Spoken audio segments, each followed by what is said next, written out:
Bem-vindos, aqueles que já assistiram o vídeo inicial, aos novos que nos dão a honra da presença também, da assistência. É um prazer e uma alegria muito grandes estar aqui com vocês. A nossa proposta é de estudarmos a obra Pensamento e Vida, de Emmanuel, e nós vamos dar seguimento direto aqui para que esse vídeo não seja extenso, mas que, acima de tudo, seja bastante objetivo. Tá bom, gente? Vamos lá, então. Sobre a obra em si.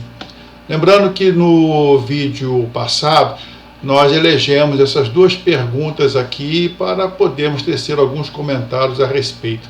Por que Pensamento e Vida?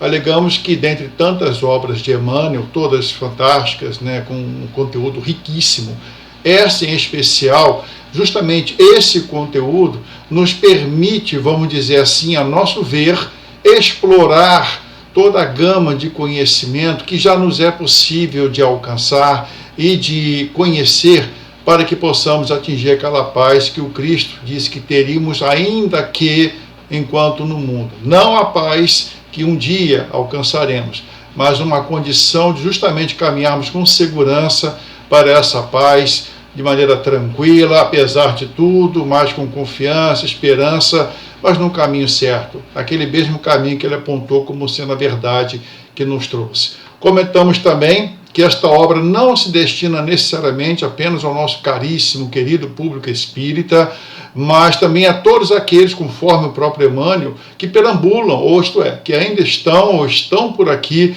na Terra. Tá bom, gente? Então, fique à vontade para apreciar, para junto conosco aprendermos alguma coisa a mais. Tá joia? Vamos lá, composição e estrutura dos roteiros é o nosso objetivo de hoje. E vamos então já adentrando aqui a nossa matéria. Nós temos que os roteiros em número de 30, porque corresponde ao número de capítulos do livro Pensamento e Vida. Por isso, 30 capítulos, né, 30 roteiros, cada um, portanto, com 6 a 7 perguntas e respostas. Depois nós temos a base, a referência primária para este trabalho, não poderia ser diferente, são os textos, o conteúdo, portanto, de Pensamento e Vida. Depois nós temos a fundamentação, isto é, o fundamento que nós vamos dar a estas respostas, e também, por que não dizer, as perguntas elaboradas, estão todos no Novo e algumas vezes no Velho Testamento também, além do que estão nas obras básicas do Espiritismo. Vez por outra, nós veremos também algumas obras complementares, né, sérias, evidentemente, todas elas bastante, vamos dizer assim, interessantes, serem apreciadas, mas o foco realmente é o Novo Testamento, porque, como dissemos no vídeo anterior, nosso foco é Jesus. Procurar conhecer o que ele nos trouxe, realmente identificar em todas as tribulações e também na vida como um todo, tudo aquilo que ele nos apontou e que nós nem sempre conseguimos enxergar e, portanto, não tirar o proveito que nos é devido. E o Espiritismo eu vou explicar daqui a pouquinho porque ele foi escolhido para esse trabalho, tá bom? Temos também notas de rodapé. Como toda nota de rodapé, ela se presta a destacar alguma coisa, né, dar um esclarecimento a mais, pontuar qualquer coisa. Vamos explicar da mesma forma. E as leituras complementares. Vamos dar seguimento aqui. Esta é a estrutura real do roteiro, tá, gente? Então, no caso, roteiro Humildade, propositalmente em letra menor, para que vocês, embora curiosos, não consigam lê-lo, nada contra, tá, gente? Até porque você pode fazer ali uma foto e depois ampliar, sem nenhum mistério, nenhum problema, com certeza. Mas a intenção é que, antes de acessarmos os roteiros, conheçamos qual foi a origem deles, de que são compostos, né? Qual a estrutura, como é que eles funcionam, vamos dizer assim. Vamos lá, então. Das perguntas e respostas, na sequência vemos aqui, como eu disse, os textos de Pensamento e Vida, depois temos a fundamentação para essas respostas e também para as perguntas, e finalmente as notas de rodapé. Por que, César, você escolheu a questão 1 do roteiro Humildade? Porque é um roteiro que a pergunta 1 contém não vai dar para ver direito aí, mas aqui você tem aqui a referência, né, para a nota de rodapé que foi gerada aqui embaixo, tá bom? Vamos passo a passo. Sobre as perguntas e respostas. Vamos fazer valer uma vez mais, e como sempre, né, ressaltando que já foi também colocado no vídeo anterior, sempre a base do nosso trabalho são os textos de Emmanuel. E, claro, a introdução faz parte desse texto, ou desses textos. Vamos então relembrar o que foi lido. Anotações humildes que repontam do cérebro, como flores que rebentam do solo, sem pertencerem, no fundo, ao jardim que as recolhe, por nascerem da bondade de Deus. É bacana isso aqui, dentre outras coisas, além de belíssimo, né? Não se trata só da beleza, da formosura do texto, mas vejam que há uma metáfora muito evidente aqui, né? Ele diz que Emmanuel se faz de jardim para recolher as flores que nascem da bondade de Deus. Em outras palavras, para que nós possamos compreender melhor, essas flores são o texto em si. Tudo aquilo que ele fez, claro, da autoria dele, mas o texto, a verdade, o conteúdo veio da bondade de Deus. Da mesma forma, agia o Cristo, ou agiu o Cristo enquanto entre nós. Vamos ver se não. Em João 7, versículos 16 e 17, vejamos o que Cristo disse. A minha doutrina, e atenção, ele não falou a minha religião, a minha doutrina, não é minha, mas daquele que me enviou. Se alguém quiser fazer a vontade de Deus, há de saber se a doutrina é dele, é da pessoa de Deus, ou se falo por mim mesmo. Então é interessante porque, se nós temos o próprio Cristo se manifestando com relação à doutrina que não é dele, não é a doutrina espírita, é a doutrina de amor que ele trouxe. Portanto, é de se compreender que tanto Cristo como Emmanuel receberam, né, essa condição, ou têm a condição de produzirem, no caso Emmanuel, Pensamento e Vida e tantas outras obras, e fora, claro, incontestável ajuda valiosíssima que deu a Chico Xavier para que ele conseguisse fazer a parte dele. Tá bom, gente? Por que eu estou dizendo isso? Nós veremos daqui a pouco, né, que as perguntas e respostas, sim, são de minha autoria. Fui eu quem as escreveu, eu quem as propus. Mas posso garantir a vocês que essa mesma ajuda que Emmanuel recebeu da bondade de Deus, como ele mesmo diz, e o próprio Cristo dizendo que a doutrina não é dele, portanto, se não é dele, obviamente veio de Deus, eu posso dizer sim, com toda segurança, que foi a bondade de Deus que me permitiu colaborar nesse trabalho, porque esse trabalho não é meu. Esse trabalho é para mim, porque eu precisava dele. E quero crer que muitos possam também dele se beneficiar. Daí porque, como foi já comentado, a intenção de oferecermos esse trabalho àqueles que, porventura, possam e queiram realmente se aproveitar. Tá bom? Vamos seguindo aqui então, gente. Veja bem, se ainda assim houver alguma resistência da nossa parte, vamos entender o que Paulo de Tarso escreveu na carta aos Filipenses, no versículo 4, ou no capítulo 4, item 8. Vamos lá. Tudo que é verdadeiro, tudo que é honesto, tudo que é justo, tudo que é puro, tudo que é amável, tudo que é de boa fama, se há alguma virtude e se há algum louvor, nisso pensai. Então, meus amigos, amigas também, evidentemente, se nós não concordamos ou desconfiamos, é um direito pleno nosso, mas vamos pelo menos pensar. O pensamento é livre, as opiniões também. Recordemos-nos do que foi dito sobre a verdade no vídeo anterior. Cada um de nós tem a sua verdade, mas a verdade mesmo, quem a trouxe foi Jesus. E a verdade nada mais é que a doutrina do Criador, a qual ele mesmo vem aqui nos dizer que a doutrina não é dele. Portanto, a verdade não é dele, ele só veio trazer, porque a verdade é do Criador. Porque ama todas as suas criaturas da mesma forma, dá a essas criaturas, seus filhos, todas as condições de seguirem adiante, mas deixa-os também o livre-arbítrio, deixa-os escolherem o caminho que bem entenderem. Vamos continuando aqui, meus amigos. Com relação aos textos de Pensamento e Vida, eles vêm nessa cor mesmo, né? Nos slides que veremos aí dos roteiros, eles vêm assim. Vamos ver um pouquinho mais de perto. Eles são a referência primária para a elaboração das perguntas e respostas.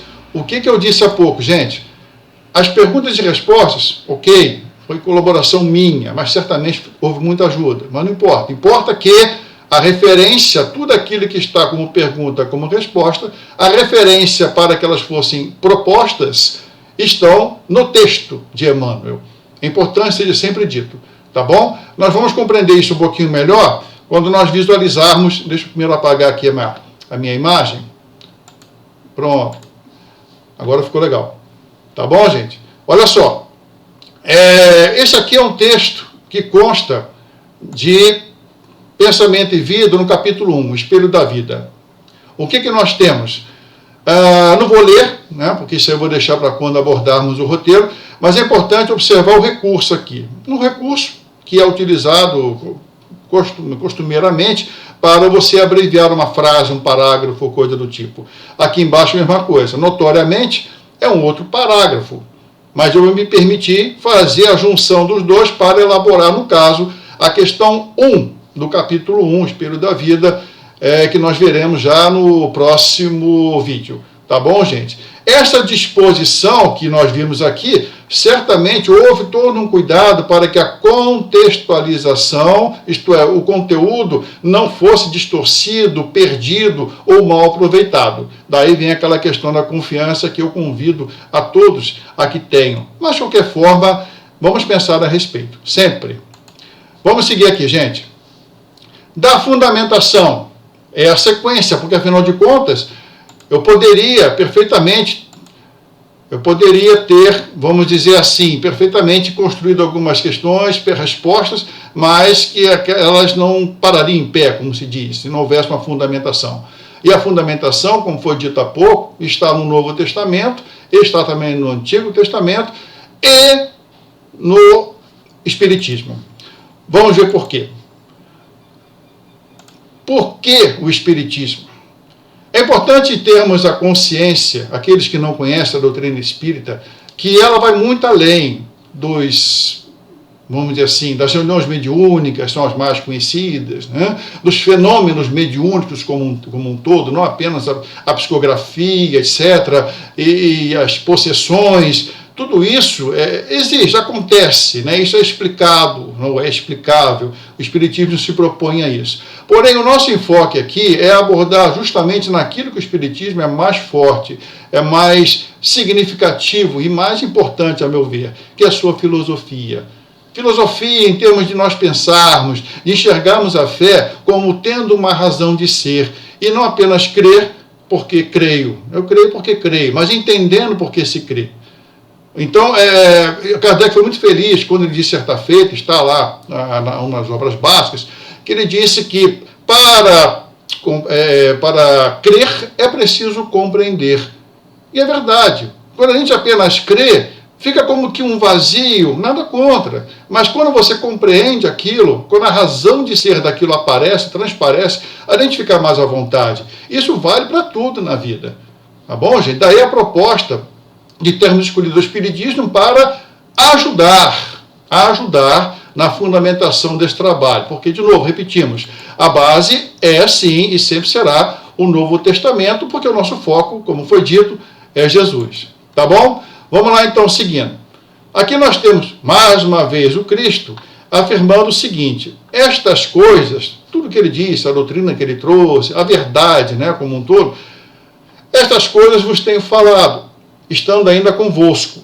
Mas o ajudador, e aqui cabe um esclarecimento importante, tá, gente? Aqui está na tradução como ajudador, mas vocês vão encontrar como consolador, vão encontrar até como paráclito, no caso é a Bíblia de Jerusalém, que assim consta. A tradução em si vai muito em função daquele que a fez. Tá bom, gente? Agora, a tradução, evidentemente, tem toda uma questão semântica envolvida, se é do grego, se é do hebraico. A própria língua, por si só, tem suas limitações. O pouco que eu sei do hebreu, do hebraico, por exemplo, é uma língua com estrita, vamos dizer assim, muito restrito o significado das palavras. Uma mesma palavra para significar um monte de coisa.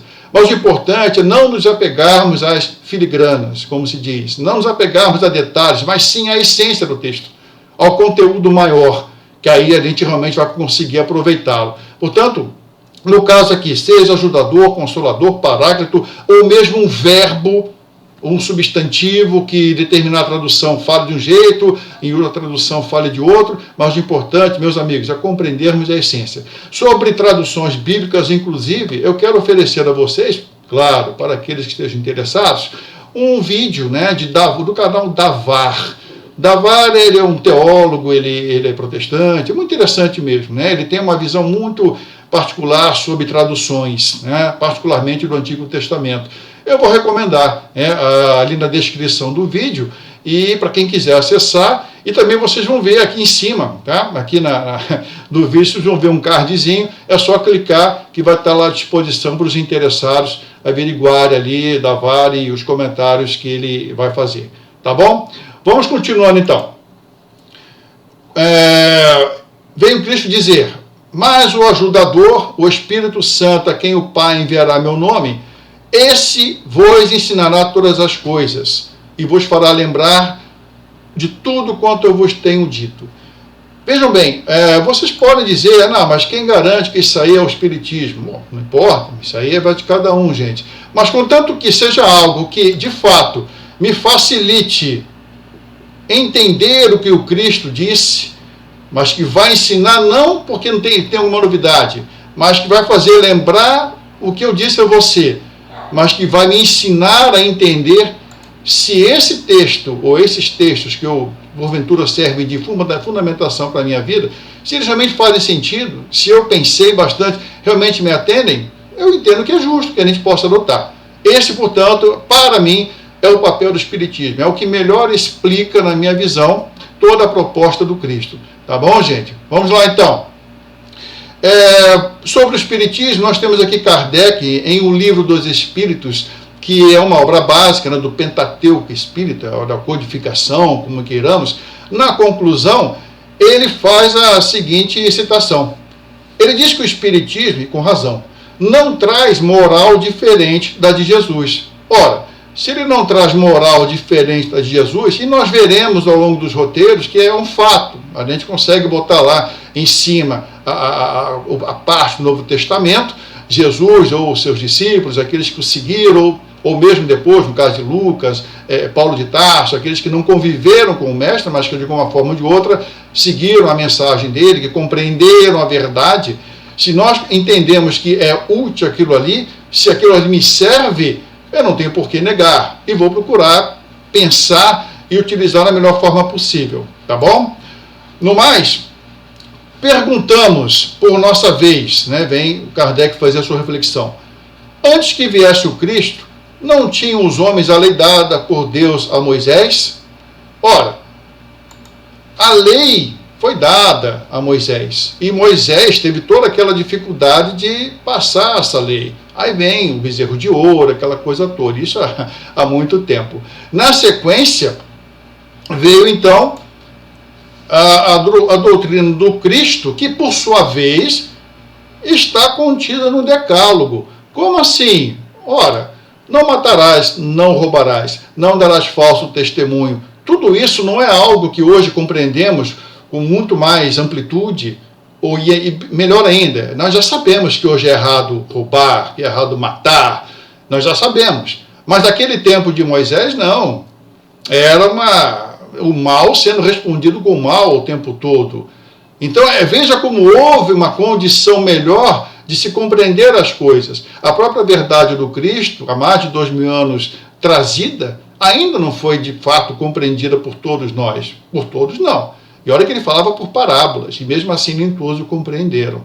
Tá bom, gente? O importante, então, daqui, o que nós colocamos, queremos destacar realmente, é que o Espiritismo não traz nada diferente do que Jesus trouxe. Portanto, já me serve. E se foram também aqueles seus seguidores que estão passando, Paulo de Tarso, Lucas, Mateus, que esteve acompanhando o Mestre, também me serve. Eu vou ler, vou pensar e vou adotar aquilo ali comigo como uma verdade, porque realmente me interessa e eu concordo, me faz bem. E sendo que, na verdade, nada mais é o Espiritismo, né, do que a continuação de, não vou dizer de ferramentas, né, mas um meio para que possamos compreender melhor a proposta do Cristo. Como a proposta do Cristo é o nosso objetivo, nós vamos adotar então o Espiritismo, tá certo, gente? Vamos aqui continuando para falar um pouquinho de notas de rodapé. Bem brevemente, né? Não há por que nós nos alongarmos muito nisso. A nota de rodapé, como não podia ser diferente, ela apenas dá destaques oriundos de capítulos anteriores. Quer dizer, então tem alguma coisinha, alguma palavra, alguma frase que foi colocado na resposta, e essa frase tem, vamos dizer assim, uma origem, ou pode ser complementada, referenciada a um capítulo anterior do texto de Emmanuel, a gente então coloca lá embaixo, para efeito de facilitação e reorientação de foco. Tá bom, gente? Vamos seguindo aqui. Sim. Citações, transcrições e ou referências. São as três condições que entendemos que aplicam-se às notas de rodapé. Nós temos apenas a título de exemplo aqui, essa aqui de número 1, né? Ela de fato consta do roteiro Humildade. Aqueles que tiveram curiosidade ali vão poder ampliar a imagem, verão que ela consta lá da questão 1. Aqui faz uma referência ao roteiro Auxílio, anterior, portanto, claro, ao roteiro Humildade. Eu não vou ler, né, para não estender demais o vídeo. E quando chegarmos a esse capítulo, a gente vai ver como é que a gente vai fazer para acompanhar essas notas também. Podemos ser também aqui transcrições, no caso aqui número 2. É um texto transcrito do capítulo 10, Educação em Paz na Família, da obra de Joana de Ângeles, com a psicografia de Valdo Franco. Pode ser também uma transcrição de um livro dos Espíritos, qualquer obra básica, ou mesmo complementar, como foi o caso aqui do item 2, e ainda, finalmente, referências, né? No caso, Lucas 16:13, certamente, neste roteiro, em algum momento lá, houve algo que fez lembrar essa mensagem, esse texto de Lucas, por isso que foi colocado. Tá bom, gente? Vamos, então, continuando aqui, sobre as leituras complementares. Ao longo desse trabalho, nós vamos ter aí, nos intervalos de um roteiro para o outro, nós separamos algumas leituras espíritas, elas foram realmente selecionadas para atender determinado capítulo, né, que vai ser desenvolvido, ou seja uma questão específica, ou seja algumas questões ao longo do nosso estudo, tá bom? Elas virão sempre ao final do roteiro que as antecede, isto é, se eu vou tratar da questão 1, do capítulo 1, Espelho da Vida, como é o caso agora, esse é o vídeo que antecede essa questão 1. Então eu já vou colocar aqui ao final deste vídeo, ali na tela final, vou colocar ali esse texto, né, no caso aí que vai ser o Reto Pensar de Joana de Ângeles, que ele vai ajudar-nos a desenvolver, como eu disse, a questão número 1 e outras tantas também. Mas a 1 é que ela tem uma relação mais intrínseca, mais direta, tá bom? É importante lembrar que essas leituras não suplantam e não substituem a leitura, o texto de Emmanuel, tá bom, pessoal? Então, o texto de Emmanuel, como eu disse, vou dizer de novo, é a base do nosso trabalho. Tá? Qualquer outro texto complementar, valiosíssimo, sem dúvida, vale a pena. Se não valesse a pena, a gente não teria colocado, né? Mas eles são suplementos, são coisas que vão nos ajudar a desenvolver, a compreender melhor o texto. Além da beleza em si que eles têm, né? Que é sempre interessante, é fantástico. Vamos seguindo então. Então, como foi dito, destinam-se a promover facilidades à introdução e desenvolvimento dos roteiros e serão disponibilizadas ao final de cada vídeo, como eu disse também, ou em links, né, anunciados no campo de descrição. É só você entrar ali no vídeo, ali, abrir a descrição, clicar que vai aparecer. Tá bom, gente? Então nós vamos ter aí, já para o próximo encontro nosso, vamos ter aqui a leitura complementar, Reto Pensar de Joana de Ângeles. Apenas um esclarecimento que eu ainda não divulguei. Com relação à sequência de vídeos nossos, nós temos um planejamento ainda fluido, né, no sentido de que esses 3, 4 primeiros vídeos, eles serão de 15 a 20 minutos, estamos tentando encurtá-los, né, mas eles serão muito mais detalhados do que os seguintes, aqueles particularmente que incluem o capítulo 2 da obra. Tá? Por que isso, gente? Porque é importante que se conheça a estrutura básica desse trabalho, para que ele possa ser melhor compreendido. Tá bom? Então não se impressione. Mas César, só a questão 1 no próximo vídeo? Porque nós queremos que todos compreendamos bem essa metodologia. Ela bem compreendida, bem assimilada, posso garantir a todos vocês que vamos ter aí uma condição melhor de desenvolver esse trabalho. Eu quase me esqueci também Sobre aquele roteiro Humildade, separando perguntas e respostas, textos de pensamento e vida, nós fizemos também um vídeo exclusivo com mais detalhes sobre essa distribuição, tá bom? Se você quiser, veja aí também na descrição ou mesmo na tela final, vai estar disponível lá como complemento ilustrativo. Veja lá, aqueles que se interessarem, vejam que a gente detalha mais ainda essa estrutura dos roteiros. Tá bom, gente? Olha, muito obrigado pela atenção de vocês, desejo a todos o melhor e fiquem com Deus. A gente se vê.